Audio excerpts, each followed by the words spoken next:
Okay, welcome everyone. We are live with Jessie Punia. And if you would like to be an episode sponsor, please contact us at info@n18 for more information. And I am going to bring Jessie up to the screen right now. Hello, Jessie. Hi. So, yes, I think what people don't understand about just partnerships and ESOPs and these things. So, actually, let's take a step back. Tell us about yourself, Jessie. Sure. So, Jessie, originally from London, UK, lucky enough to play golf with LJ, and that's why I'm here. So, I am a partner and actually a newly elected president of August Public. We're a small boutique consultancy that helps usually large legacy organizations become more agile. So, like, think about if you're working in silos, if your meetings suck, if you can't get that big idea that everyone's on board with like done.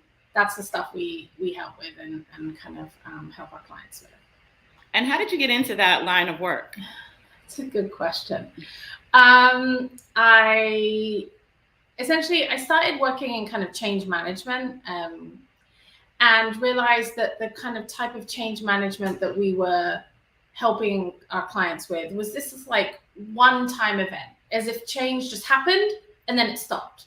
And we would like help people get through that one moment. And I was like, this doesn't feel right. Like change is constant, right? And this was happening as digital was exploding and all that. So I kind of sought out a like new mindset, new methodology around change. And so I found like, holocracy, sociocracy, design thinking, lean startup, like all these kind of things, and found an organization that was kind of embracing them and creating their own way of doing change. And the rest is history. I think the one thing that I love about this work is it's like where humans are unpredictable and messy, and I really like that. I really like working with people and doing the stuff and winning over that person who hated me at the beginning, or working on the thing that would never happen, or this is impossible. Like, give me that problem. That's the thing I like working on it, and I'm hooked on it, I'm afraid. I love things that are impossible because that means that we didn't try hard enough. So let's go for it. Totally. So a lot of the people that are listening are business owners, or they're in the space where they're thinking about starting a business. When you approached August, or when you joined them, what was the model and what made you say yes? Oh, that's a really good question. Okay, this is going to take a second, but I think it's really important. So I was on this journey to find kind of an organization that was doing new ways of working in a really like radical way. I came across this organization. It was called Undercurrent. Worked there for a while. Undercurrent then got acquired by what we would call like a long stage startup that then went bankrupt within 6 months of acquiring Undercurrent. So this like magical place that I had found with all these like smart people who were doing like leading edge kind of stuff, or embracing that at least, just disappeared.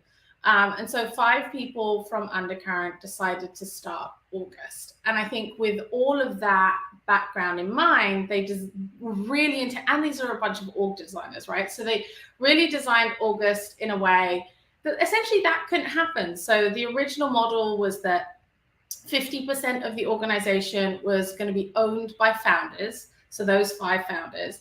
And then 50% of the organization was going to be reserved for employees, so that the organization from its start would always be employee owned. And the idea is that people would be gifted their ownership, because we didn't want like personal wealth, that inequality to show up in people's ability to own the organization.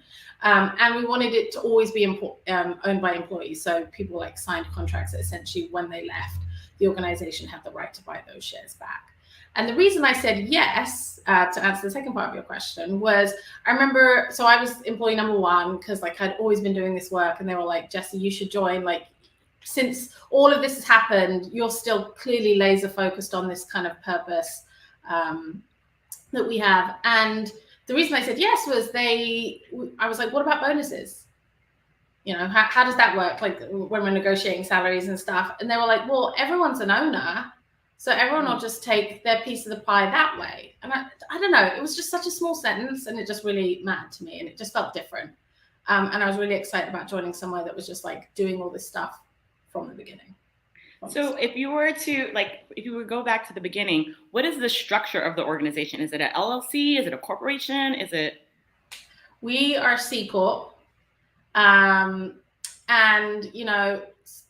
so to be fully transparent, because that's all I know how to be, is, there was a design for the organization that was kind of like, and I would do this again, which is a bit like pie in the sky. Like, we're going to design our ideal organization, and then we're going to go to our lawyers and our accountants and our tax people and be like, can you make this work? Does this exist? And let's be honest, the tax, legal, accounting system is usually designed for solo or maybe partner, like 2 people owners. And it's certainly, and to kind of keep those people, forgive me, I don't have that word, but to keep those people wealthy, right? It's not designed to give away your organization. They're like, you want to give away 50% of this organization? We don't really have a structure for that. That doesn't really exist easily, let's say.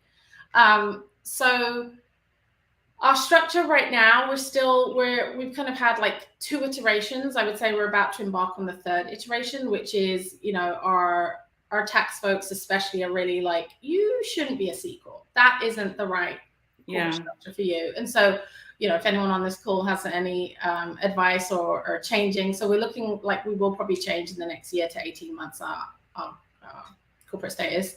And our current structure is that, so before we used to give ownership to folks 90 days in. 90 days, and there was a formula that figured out based on kind of your seniority and all that kind of stuff to what extent, how many shares you would get. We kind of put a pause on that, I want to say around 2019. Basically, this system that our lawyers were very adventurous with us. Our lawyers had devised this system, and it, they'll probably kick me for saying this out loud, but it was devised as notes and then a bonus that then that person had to pay back. That was the way that we could gift them the money to be able to buy these shares. And it was a lot of upkeep, especially then also if you think that every time someone left, we were buying those shares back. So people were, making a small amount of profit, rightly so. That was the point. We wanted the folks who were creating the wealth, we wanted them to have access to that wealth. But it just became too much for an organization of our size. If we were much bigger, I would maybe consider firing that system back up. But for the size that we are at, to administer a program like that is significant upkeep that we decided wasn't right. So we're currently working now more towards a partnership model, where upon 2 years of working in the business, you're eligible to become a partner, and then kind of everything is split amongst kind of those partners. And I know I'm talking a lot, and I will pause in 1 second. The one thing that I think actually I should have said at the top of the meeting that's really important. So because we're self-organizing, so there are no bosses or managers, we're doing all that weird stuff you read in an HBR article. We have transparent salaries. We also have radical transparency around our finances. So everyone knows how much money we're making. Everyone knows how much work we sold. Everyone knows how much everyone is taking home, and everyone knows how much everyone is taking home in bonuses and all that kind of stuff. So when I say there's a group of 5 partners, the leftover profit is then shared amongst those 5 partners, but everyone knows about it. There's no secrets or anything like that. So that's why it's kind of fun to do these chats, because everything's already transparent, so I can just tell you everything. Yeah, and that's a different model. So why do you think radical transparency works in this day and age, or why it's necessary? My spicy hot take that I share with people when they don't care, but my spicy hot take is that any of your business problems, I have a hunch, not market problems, product, but your business operating, ways of working problems, I reckon 90% can be solved with transparency. Because it does create other problems. Sometimes with this transparency, you push the problem somewhere else, but that's a much better, meatier, honest problem to solve than the closed door keeping stuff, quite frankly, secret.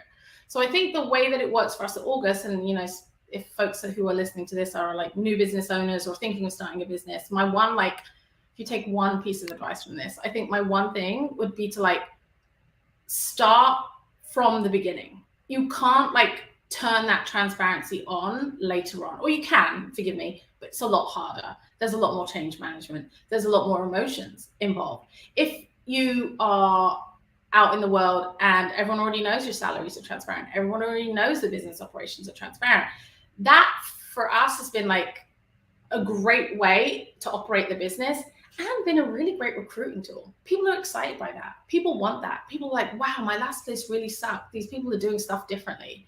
Like, and it's not just signaling, we truly are doing things differently. But it's, I think, the biggest solve. Like, my number one piece of advice right now, for sure.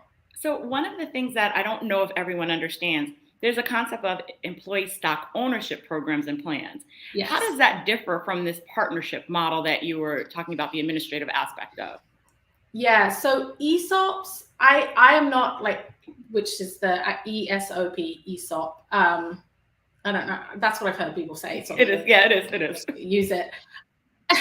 ESOPs are a bit different. They are, again, like significant to administer and run.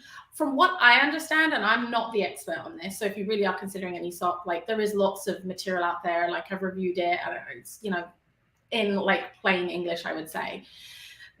ESOPs are basically designed if you have like a large organization that's maybe been around for a while, you have a couple of owners or, more than one owner, and someone wants out. What you do is, like, if no one can maybe afford or wants to buy that owner out, you can essentially distribute what that person owns to the rest of the organization. And the organization essentially becomes employee owned because everyone pays in. I think it varies on organization to like what extent and how they pay or whatever. But that ownership then gets distributed to the rest of the organization. And it's a really great way to buy someone out. And for folks typically in an ESOP hold on to those shares after they leave. So if there's an event like an acquisition or anything like that, like those people look to benefit. Got it. And so one of the things, like, as people are looking at their business model right now, they may already have a structure. They may already have like themselves and 3 employees, but they're thinking about sustainability. And a lot of the work you do is around like thinking for the future and org management. And how should they start looking at the transition? So I'm a single owner. I have maybe a LLC. I, have this staff, but I want to make it a lifelong business. I want to make it sustainable. I want my employees to feel vested and feel like they're part of the business. What can I do to start moving towards that track? And what would your advice be to them? I mean, think about so I joke when I'm interviewing folks to join August that like we've designed a business where people don't leave. And I know you're kind of asking from like a structural point of view, but I think the like number one piece of advice that I would say is like, what's the business that you want to work at? And then like replicate that for other folks. So like, what do you have access to in terms of information? What are you able to decide on? There are lots of studies around like decision making, and actually people typically don't. I'm paraphrasing, but like people typically don't care about like the actual decision that's made. They care about the way that the decision is made. So how can you pull people in so that they have a seat at the table? Then maybe they don't like see their idea or whatever in that end decision, but how can you pull them in? So that would be my number one thing. Like think about power. How is power distributed, and how information is also power. That's why I'm also a big believer in transparency. I think on the other side is like, think about the organization that you want. Like, do you want to hold on to some ownership? Do you want to give away ownership? Like, sounds like a really simple question, but like truly ask yourself that. Will you be okay with somebody else sitting at the table owning a part of your business? It's now our business. Like, how does that make you feel? How does that are you like horrified by that? Does that like excite you that you're like, oh my gosh, it's not all sitting on me? Like, think about those really simplistic questions that like, and how they make you feel, because at the end of the day, you have to live with that. Once you've answered those questions, then I would like I'm sure this comes up all the time in these chats, but like don't scrimp on external advice from accountants, lawyers, and tax folks. Like, they know what they're talking about. The other thing to do, though, is to push on them. So the number of times, for example, I'm like, paraphrasing, but like our tax person has been like, that'll cost you a lot in taxes, right? Yeah. How much? $300 or 30,000? Like, that matters to me. And like, actually, there are times where we've made the decision that our tax folks maybe wouldn't agree with, because we think the cost is worth like whatever benefit we're getting or whatever design principle we're choosing. So those would be my 3 pieces. Okay. No, those are great. Don't scrimp. I think that's the most important part. I feel like people are always trying to cut corners when it comes to the lawyer and the accountant. And those are the people that like keep your business running, seriously. Yeah, they keep you out of trouble. They keep your business running. They make sure you're doing the right thing. But also, get into a dialogue with them. Don't like necessarily take what they say as gold, and like push them. And sometimes, find the right lawyer. Like, we found lawyers early days that were excited about being pushed. Excited, like they were like, oh, this isn't the run of the mill stuff. We're really pleased to do this kind of work. Later on in our business, as our business kind of changed, we found a lawyer who was like, she was super efficient. She had this saying that I really like, which was like, I can paper anything. Like, AKA, I can, make that happen. I can make contracts or whatever happen. And just this like get it done attitude was just what we needed at that time of our business. So find the right people and don't be afraid to mix it up. And tell us more about like being able to manage the different cycles of your business. So you have like the startup side. Now you have like sounds like you're in a flow, and you have operational side. Tell us more about like, as people are planning and thinking about managing the different stages of their business, things they should be thinking about. Yeah, I think naming and recognizing what state you're in is really important. I think early days at August, we had 5 founders who weren't necessarily like, we're generally on the same page, but when it came down to the details, maybe weren't. So kind of just reiterating, even if you're not on the same page, it's okay to say that. To just remind people, hey, well, I know you're like really into growth, and just to be clear, that makes me scared, or I'm not so in for that.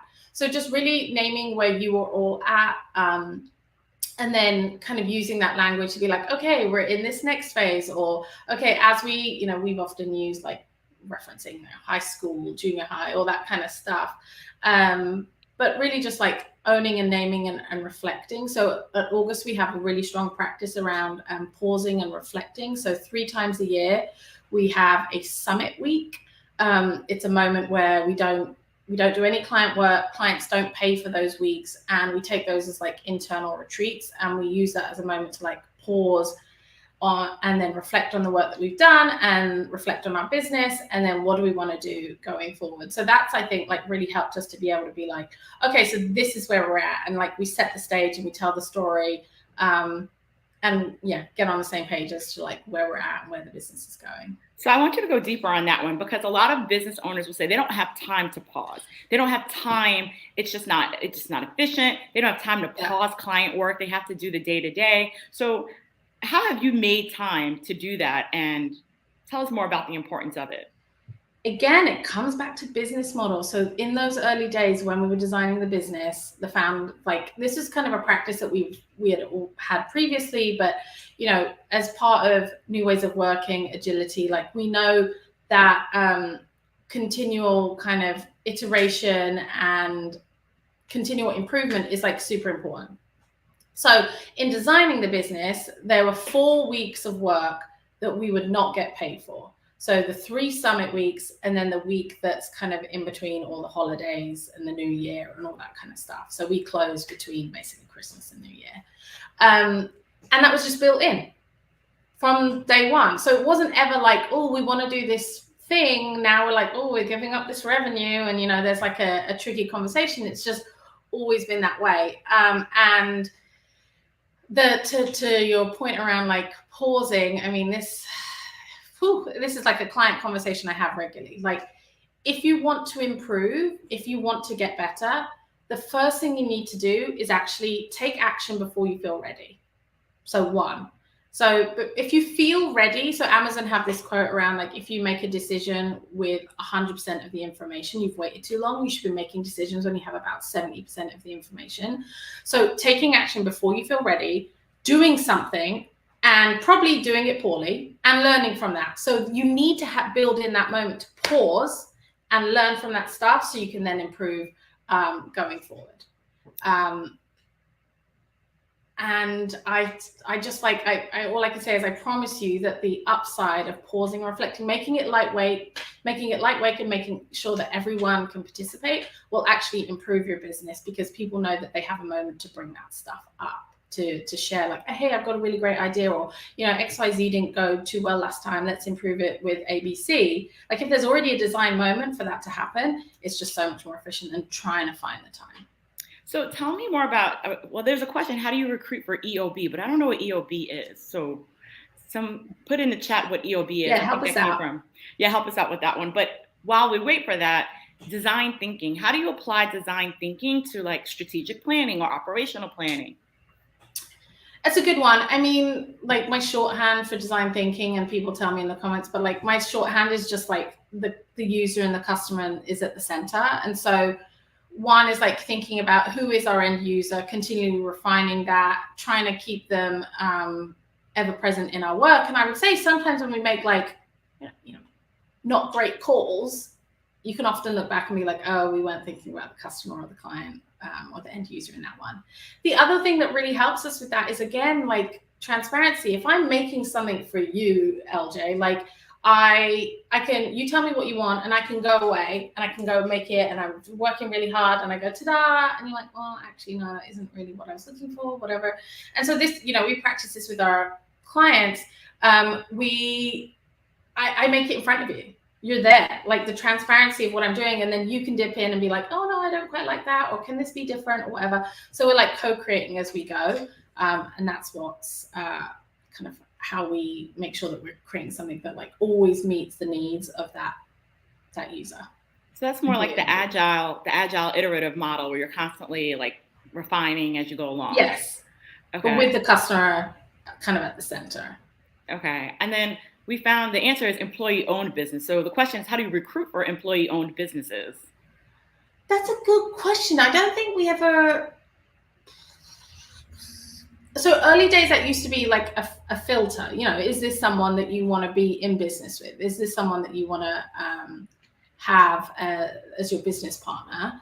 And that used to kind of show up in our, like, we had a 3-stage, we still do have a 3-stage process, and that would show up around like in the 2nd stage.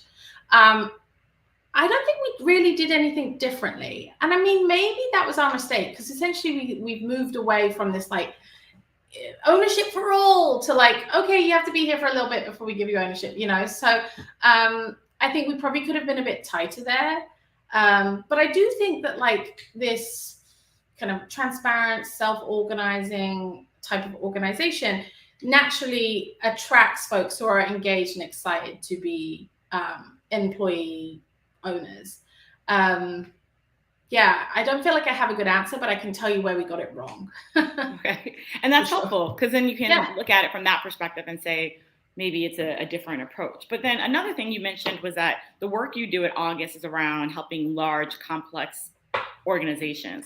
Mm-hmm. How do you help them shift their mindset? Because mindset is like at the key of all this, whether it's employee ownership or even changing the organization. How do you get them to tap into that, to even trust that, you know, they might look at your model and say, oh, that business is crazy. How can we trust them to get us to where we need to be? Yeah, there are three things that I like would share there. Is like, one, I often actually with our large, complex, like legacy, corporate, civic sector, you know, these are big organizations. I often don't reference August as like the hallmark because of that very statement. They're like, yeah, but you're like small and we've got like 200,000 people. How is that comparable? So I often won't use August. Like at August, we do this. I might say, I worked at an organization where XYZ works. Like, and trying to, hold August as the standard to that they should be meeting hasn't worked for me in the past. Let's put it like that. I think 2 is, you know, I'd say 3 years ago, 4 years ago, we were definitely going to clients meeting like, have you heard of this agility thing? It'll like improve your products and improve your bottom line. It's really cool.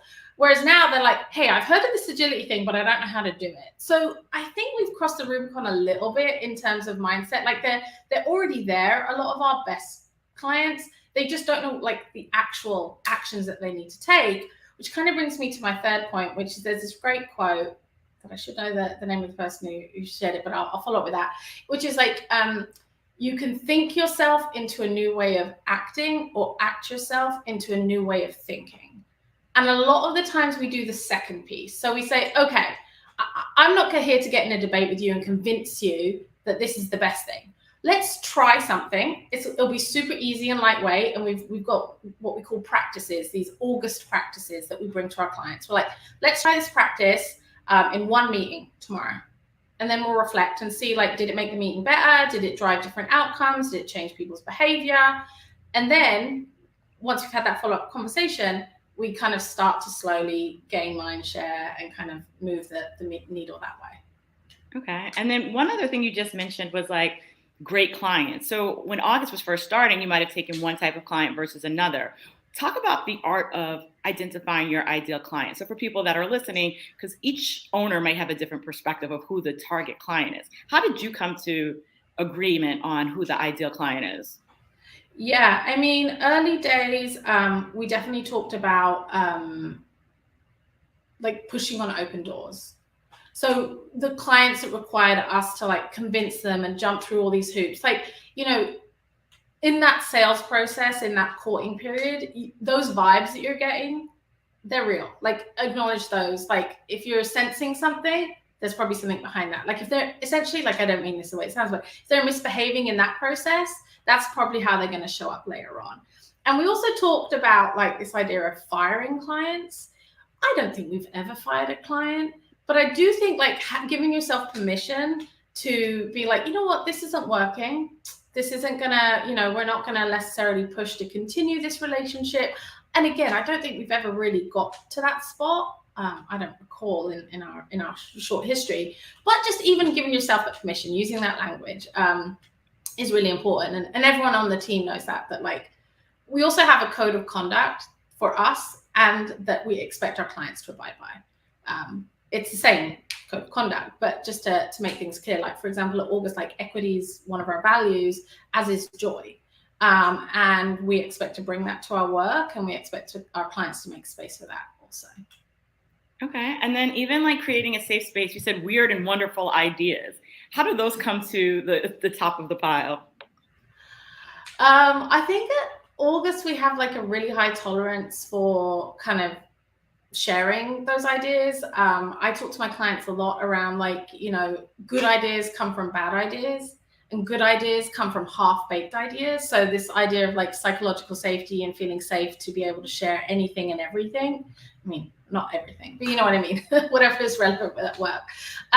It's super important. So I think creating a space where folks can share their bad ideas and not feel judged and actually feel valued for that contribution is super important, because that, again, like think of all the products that have come, things that have changed our lives, you know, YouTube's, everything, have all started as something else. Have all started as maybe like an idea that didn't really like quite land, but have able to tweak it and change it into something that's meaningful. And that's kind of the mindset that we bring to our stuff at August. Excellent, excellent. So we are about to wrap up. It's already been 30 minutes, but if you had to leave, I know it's quick, right? But if you had to leave like the audience, the listening audience, what parting ideas or thoughts or things that they should research, is there anything particular you would direct them to? I think, you know, if you're early days in your business, I really like to sound like a broken record, but like transparency. How can you create and build transparency? Just like even in the Google Sheets that you create and the documents that you do and the mindsets and the working out loud and creating like, you know, even your communications channels, like how can you get into a forum that's more accessible and open? Really kind of designing that in from the beginning is really important, and setting that expectation. So we talk a lot, August, about making the implicit explicit. So making it explicit that this is how you want your business to be run, feel, look, design, I think is really important. Okay, awesome. And before we end, one question came in. How did you learn agility skills in order to teach? So I guess the question is, this concept of agility is abstract to a lot of people. Where did we start?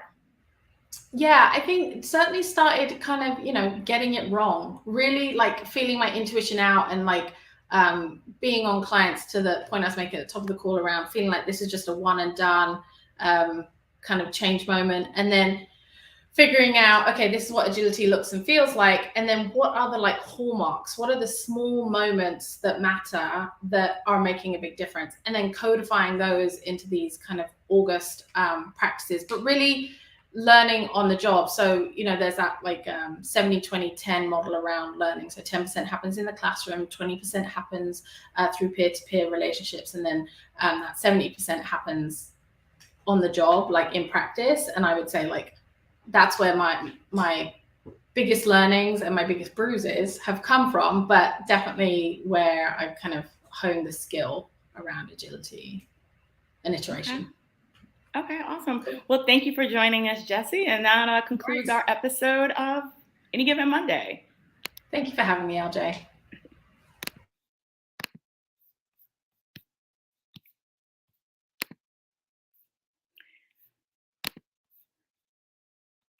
Okay, 2 seconds.